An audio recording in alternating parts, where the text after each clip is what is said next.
오늘 장을 미리 준비하는 투자자분들께 바치겠습니다. 오늘 장에서 그 산업과 모멘텀에 대한 이슈를 가장 잘 반영해줄 4종목 선별해보고요. 그리고 그 안에서도 원픽 종목 제시해드리는 오늘의 투자 두 분과 함께하겠습니다. IBK투자증권 정경민 팀장 그리고 훈훈한 주식 김지훈 대표와 함께합니다. 어서 오세요.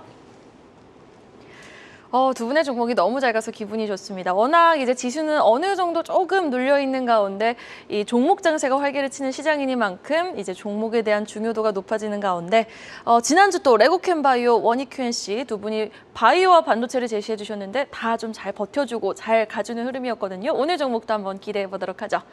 자, 먼저 지난주에는 아스코 하케 모멘텀에 레고캠바이오를 주목하셨던 정경민 팀장님, 오늘은 어떤 4종목 주목하고 계십니까? 네, 시장에서 좀 골라봤고요. 그리고 또 개별적으로 볼 수 있는 것도 좀 잘 섞어서 좀 선별을 해봤습니다. 첫 번째는 이제 포스코 홀딩스를 좀 선별을 해봤고요. 두 번째는 한국카본, 세 번째는 JC 케미칼, 마지막으로는 메가스터디 교육 이렇게 좀 4종목을 준비를 해봤는데요. 포스코 홀딩스는 일단 워낙 강세를 좀 기반으로 반도체와 2차 전지 모두 좀 강세를 좀 보이고 있죠. 근데 산업재의 최앞단으로 분류되는 조선주까지 좀 강세가 좀 이어지면서 프로그램 매수의 유입 또 중후장대한 기간 산업들의 좀 관심이 높아지는 그런 시기가 아닌가 좀 생각이 듭니다. 그래서 이 포스코 홀딩스의 급격한 주가의 반등보다는 수급과 멀티플이 좀 재정립되면서 단기 바닥을 확인을 하고 반등을 해나가는 이제 그런 과정에 있지 않을까라는 차원에서 선정을 해봤고요. 두 번째 한국카본은 이제 조선주 강세 국면에서 이제 나타나는 이제 피팅이나 본행제 관련된 이런 조선 기자재 종목군의 후발적인 강세 가능성이 좀 높다라고 판단을 했습니다. 동성 화인텍과 함께 지속적으로 수주 잔고랑 실적도 좀 증가를 하고 있고요. 그리고 굉장히 좀 주가를 보시면 좀 저가에 놓여 있기 때문에 주가 반등을 그만큼 좀 가속화할 수 있는 그런 위치가 아닌가 좀 생각이 듭니다. 어저께 또 외국인들의 강한 매수가 좀 들어왔기 때문에 수급에 관심도 향후 좀 증가되지 않을까 이렇게 좀 기대할 수 있겠고요. 세 번째로는 이제 JC 케미칼입니다. 좀 소외된 종목으로 좀 볼 수 있겠고요. 좀 스몰캡 종목으로 볼 수 있는데 좋은 실적 대비 좀 부각되지는 못하고 있어요. 이제 파미와 바이오 디젤 이쪽에 사업을 하고 있는데 영업이익도 연간 한 400억 정도가 나오는 그런 기업임에도 불구하고 시가총액이 2천억 남짓한 이제 그런 부담 없는 지금 위치에 있습니다. 밸류에 이제 리레이팅이 될 수 있는 그런 트리거가 있는가? 이게 좀 중요한 포인트인데 인도네시아 수도 이전 사업과 관련돼서 시장에 관심이 좀 유입이 되고 있고 주가에도 어제 좀 급상승을 하면서 좀 반영이 좀 되고 있기 때문에 향후 이 관심이 좀 더 이어지지 않을까 이런 차원에서 선정을 해봤습니다. 마지막으로 이제 메가스터디 교육입니다. 기존의 주도주들이 이제 빠르게 그런 전환이 좀 되다 보면서 여기저기 이렇게 왔다 갔다 하시기가 조금 힘들다면 저는 틈새 종목에서 좀 골라보시는 것도 전략 중에 하나가 아닐까 좀 생각이 듭니다. 개별적인 모멘텀이 있는데요. 실적과 밸류에이션, 멀티플 이런 펀더멘탈에 이런 기초된 그런 주가 변수가 확실하고 좋은 얘기는 아닙니다만 이런 사교육에 유명한 이제 우리나라 같은 그런 경우에서 최고의 온라인 플랫폼이라는 교육 플랫폼이라는 프리미엄에 맞는 그런 밸류를 찾아가는 반등 초기가 아닐까라고 생각이 들어서 메가스터디 교육까지 선정을 해봤습니다. 네, 4종목 다양한 섹터군에서 선별을 해오셨습니다. 포스코 홀딩스, 그리고 한국카본, JC메디칼, 메가스터디 교육까지 선점을 해주셨는데 일단 어제 워낙 조선주들이 강하게 올라왔던 만큼 한국카본에 대해서 한번 질문을 드려보면 피팅 업체, 본행제 업체 많은 종목들이 있잖아요. 어제도 동성 화인텍이라든지 성광밴드 같은 종목들이 같이 함께 슈팅을 보였는데 동성 화인텍, 성광밴드 모두 이렇게 끼 있게 올라오는 느낌인데 다소 한국카본은 상대적으로 조금 에너지가 약하다라고 느껴지는데 굳이 또 한국카본을 꼽아오신 이유가 있을까요? 좀 소외받았다라는 지금 느낌이 좀 가장 좀 많이 좀 들었고요. 일단 매출이 올라오는 그런 과정에서 이제 이거 한국카본 같이 이런 발포제 같은 경우는 아무래도 이제 원료단 그러니까 이제 이 화학 제품의 그런 가격에 이제 많이 좌우가 되는데 아시다시피 이제 수주 잔고는 꾸준히 동성 화인텍과 함께 계속해서 증가를 하고 있고 이런 비용적인 면에서도 굉장히 좀 통제가 좀 잘 되고 있는 그런 상황이라면 아무래도 조선 기자재들, 조선주들이 올라가는 그런 과정에서는 이제 멀티플도 좀 함께 확장이 좀 되면서 다른 종목보다 훨씬 더 아래에 있는 밑에 있는 그런 좀 저가 프리미엄이 조금 더 느껴지는 그런 상황이어서 한국카본을 탁 집어서 좀 가져와 봤습니다. 네, 알겠습니다. 상대적으로 전체적으로 좀 덜 오른 피팅 업체 한국카본 한번 주시해 보도록 하고요. 잠시 후에 이 안에서도 원픽 종목 한번 들어보도록 하겠습니다. 이어서 김지훈 대표님의 차례입니다. 오늘 일장 주목하고 계신 네 종목 어떤 종목일까요? 네, 첫 번째 종목은 메리츠 금융지주입니다. 외국인이 지금 코스피에서 10조 넘게 순매수를 지속하고 있는데요. 그 와중에 외국인 지분율이 큰 폭으로 늘어나는 종목을 좀 관심 있게 지켜보자고 하고 있습니다. 메리츠 금융지주 또한 1월 달에는 5%에서 지금 현재 16%대까지 지분율이 올라갔고요. 뭐 안정적인 실적 개선에다가 실적의 50%를 주주한테 환원할 때 밝힌 것이 호재로 나오고 있고요. 가장 좀 주목할 것은 이제 지주사 안에 있는 화재가 아마 신규로 이제 IFRS 17 이제 국제 회계 기준이 적용되면 아마 영업이익이 상당폭 개선될 거라고 보고 있습니다. 근데 이제 두 번째 종목은 두산 바켓인데요. 이 인프라 관련된 투자가 굉장히 좋게 보고 있는데요. 이 견조한 북미 수요에 힘입어서 1분기 당연히 사상 최대 실적을 달성을 했고요. 북미 관련돼서 2021년에 나온 이 인프라 법안 관련돼서 계속적으로 좀 모멘텀으로 작용할 거라고 보고 있습니다. 이미 북미 시장에서 지금 그 두산바켓 산업 차량은 138% 증가했고요. 컴팩트 장비 또한 50% 증가하면서 좋은 실적이 유지될 거로 보고 있습니다. 그다음에 이 재고 관련돼서도 현재 1.8개월 수준으로 보통 평균 4개월치보다 훨씬 떨어지는 수준을 유지하고 있습니다. 그다음에 삼성 엔지니어링인데요. 국내 주택 포지션이 전혀 없습니다. 해외 매출 비중이 높고 올해 수주 목표도 계속 지금 초과 달성하고 있는데요. 이 회사 같은 경우도 외국인이 올 초부터 가장 많이 산 순매수 8위를 기록했습니다. 외국인 보유 지분이 지금 47.8까지 올라갔는데요. 상당히 수급이 좋으면서 주가도 52주 신고가를 경신하고 있습니다. 지금 그다음에 이제 말씀드릴 종목은 효성첨단소재인데요.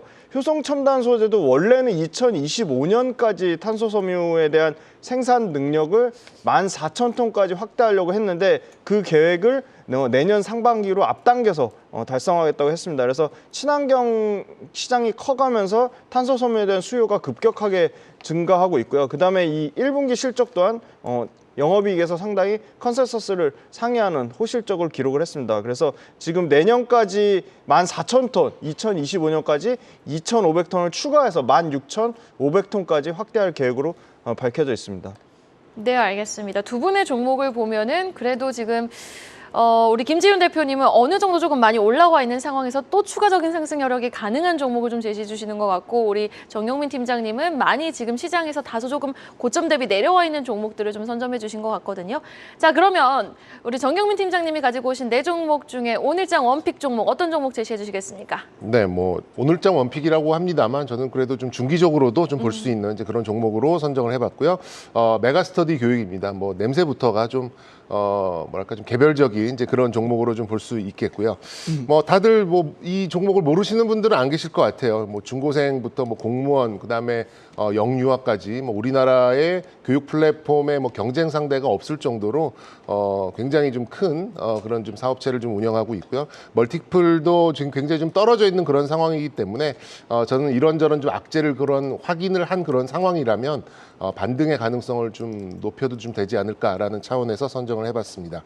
일단 전년 동기 대비 영업이익이 좀 감소를 했고 특히나 지난 4분기에는 좀 충격적인 그런 좀 영업이익이 좀 나왔습니다만 뭐 이런 좀 요인들에 의해서 이제 작년에 1조가 넘었던 그런 시가총액이 어느새 좀 7천억 원대에 좀 머물러 있습니다.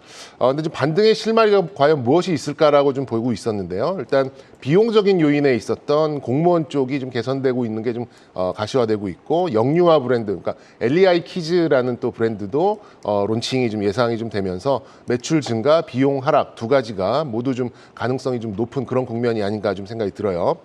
성장성이 둔화됐다고는 합니다만 메가스터디 교육 연간 기준으로 영업이익이 1,500억을 뭐 넘어서는 그걸 바라보는 그런 압도적인 선두를 달리고 있는 온라인의 교육 플랫폼 기업인데요. 뭐 이 기업의 어떤 프리미엄 치고는 너무 멀티플이 좀 낮은 이제 그런 상황이 아닌가, 너무 부족한 게 아닌가 이렇게 좀 보고 있고요. 문제가 됐던 비용 부분이 어느 정도 좀 우려를 지워 나가는 그런 과정이라면 작년 8월에 보였었던 시가총액 정도는 뭐 어렵지 않게 회복할 수 있지 않을까 하고 좀 예상하고 있습니다. 이제 수급이 좀 부족했다, 또 거래량이 좀 부족했다라는 그런 생각이 좀 많이 들었는데요. 이제 외국인 매수세가 좀 지속되는 그런 부분도 좀 있습니다. 그래서 기관이 매도가 나왔던 걸 계속해서 상쇄를 하고 있고 각 뭐 증권사 리서치 하우스 쪽에서도 9만 원 혹은 10만 원대의 목표가를 좀 제시를 하면서 저평가의 시그널을 좀 강하게 좀 보여주고 있어요. 그래서 기술적인 부분까지도 좀 짚어드리자면 뭐 올 4월부터 좀 6만 원에서 6만 5천 원 정도의 박스권을 형성을 좀 하고 있습니다. 근데 어제 좀 외국인 매수가 좀 들어오면서 박스 상단을 두드리는 그런 모양이 좀 나왔거든요. 2분기 실적 예상 가이던스가 좀 좋기 때문에 이것만 좀 충족을 해준다면 무난히 박스 상단을 돌파하지 않을까 좀 생각을 들고요. 이런 종목의 가장 중요한 건 목표가보다는 손절이겠죠. 손절 라인 리스크 관리는 박스 하단을 뭐 아래로 뚫고 내려가는 한 5만 9천 원을 종가로 이탈할 경우에는 리스크 관리를 좀 하시는 게 좋을 것 같고 목표가는 매물대가 가장 많이 머물러 있는 1차적인 구간으로 볼 수 있는 한 8만 원 정도로 제시해드리도록 하겠습니다. 기억하실지 모르겠지만 코로나 때 메가스터디 교육이 10만 원을 돌파하는 흐름까지 보여줬었거든요. 그런데 지금 시점에서 일단 중장기적으로 목표가 8만 원까지 지켜보자라고 하시면서 다소 소외되어 있는 메가스터디 교육 온라인 교육주를 제시해 주셨는데 원픽으로. 자, 그런데 궁금한 건 지금 최근 수급이 반도체로도 돌고 있고 뭐 어제는 조선주까지 들어오고 시클리컬 업종 전반적으로 좀 만연해 있는 상황에서 다소 조금 생소할 수 있는 온라인 교육주를 가지고 오셨단 말이죠. 반도체와 조선주의 상승 지속성은 좀 어느 정도 제한적이라고 보시는 겁니까? 굉장히 좀 애매한 구간에 있어요. 그러니까 반도체는 지금 따라가자니 기존에 있었던 마이너스 20% 30% 돼 있던 고객들이 이제 회복이 되는 그런 과정에 좀 있거든요. 그래서 여기서 추가적인 매수를 할 것인가에 대해서 고민이 많은 이제 그런 상황이다 보니까 뭐 저는 뭐 기존에 가지고 계셨던 그런 뭐 반도체나 조선 이런 쪽에 추가 매수를 하시기보다는 그 종목들은 좀 바라보시고 뭐 그런 좀 자금이 있다면 아예 그냥 시장하고 상관없이 새롭게 좀 틈새적으로 따로 움직일 수 있는 베타가 좀 낮은 그런 종목으로 좀 우회를 해보시는 것도 나쁘지 않은 전략이 될 것 같아서 굉장히 좀 개별적인 이제 그런 네. 선택을 좀 해봤습니다. 틈새를 노려보자. 메가스터디 교육 오늘장 원픽이었고요. 김지훈 대표님 차례입니다. 자, 네 종목 모두 다 들어봤는데 오늘장 원픽 종목 어떤 종목 제시해 주시겠어요? 네, 효성첨단 소재인데요. 이 그 폴리실리콘에 들어가는 인got 성장료 단일재가 원래 세라믹에 쓰였는데 지금 탄소 섬유로 대체되는 수요가 있습니다. 그 이유가 이제 교체 주기가 짧고 그다음에 이제 최근에 이제 폴리실리콘 관련돼서 굉장히 원재료에 대한 이슈가 되고 있어서 폴리실리콘 자체도 지금 엄청 커지고 있거든요. 2024년까지 191만 톤으로 작년 기준 85만 톤에서 2배 넘게 증가하고 해서 40% 50% 폴리실리콘 시장이 다시 성장하니까 거기에 들어가는 성장로형 단열재가 당연히 주목받을 수밖에 없고요. 이미 기존의 수소 튜브 트레일러나 CNG 고압 용기도 꾸준히 수요가 증가하고 있습니다. 그래서 회사 전체에서 차지하는 영업이익 관련된 비중이 크고요. 탄소 섬유가 굉장히 마진이 좋습니다. 이익률이 20% 넘을 정도로 이 고마진을 자랑하고 있고요. 그다음에 가장 끝단에 가장 기술적으로 고난이도에 쓰이는 게 우주 항공이랑 방산 분야에 쓰이는 건데요. 이 효성 첨단 소재도 T1000급의 우주 항공이나 방산에 쓰이는 소재를 개발했습니다. 그래서 이 가격은 이 범용 소재에 비해서 10배 이상 비싸기 때문에 계속 좋은 고마진을 유지할 거로 보고 있고요. 본업은 타이어 코드입니다. 타이어 코드가 1분기 실적이 좋지 않았는데 2분기, 3분기로 갈수록 이 뭐 북미나 유럽에서 증설한 물량 자체가 없기 때문에 큐가 제한적이기 때문에 상당히 판가도 올라가고 그리고 우호적인 환율 때문에 P와 Q가 지금 모두 좋은 상황으로 보고 있습니다. 미국과 유럽에서 재생용 타이어를 포함해서 신차용 타이어 관련돼서 수급이 타이트한 현상이 당분간은 유지될 거로 보고 있기 때문에 타이어 코드 업황 또한 모두 좋을 것으로 보고 있습니다. 그래서 이 회사도 올해 오히려 실적이 꺾일 거라고 생각했는데 매출은 한 5% 정도 수준이고 영업이익하고 PER에 관련돼서 계속 좀 좋은 그 수준을 유지할 것으로 예상을 하고 있습니다. 네. 그런데 지금 이미 조금 어느 정도 지난주에도 뭐 강한 반등을 주긴 했지만 올해 들어서 거의 뭐 45% 육박하게 이미 많이 좀 올라왔다라고 싶은데 훨씬 더 많이 오를 룸이 있다라고 보시기에 갖고 오신 거죠? 근데 바닥권에서는 40% 올라간 건 맞는데요. 이게 일봉이나 주봉상에서 보면 3번이나 계속 42만 원대를 못 뚫고 계속 넘어오다가 최근에 거래량이 늘면서 46만 원까지 올라간 거거든요. 그래서 그 전 고점, 그러니까 저항을 계속 맞고 떨어지는 거를 돌파했을 때는 좀 눈여겨볼 필요가 있다고 보고 있습니다. 네, 알겠습니다. 매력도가 상당히 높은 이제 증설까지 좀 공격적으로 한다니까 시기를 앞당겨서 효성 첨단 소재도 이미 오른 거는 거의 지금 전체적으로 봤을 때 많이 오른 게 아니다. 추가적인 상승 여력 충분하다라고 진단해 주셨으니까요. 오늘 김지훈 대표님의 효성 첨단 소재 그리고 정경민 팀장님의 메가스터디 교육 한번 지켜보도록 하겠습니다. 오늘 두 분과 함께했습니다. IBK 투자증권 정경민 팀장, 훈훈한 주식 김지훈 대표였습니다. 오늘 말씀 고맙습니다.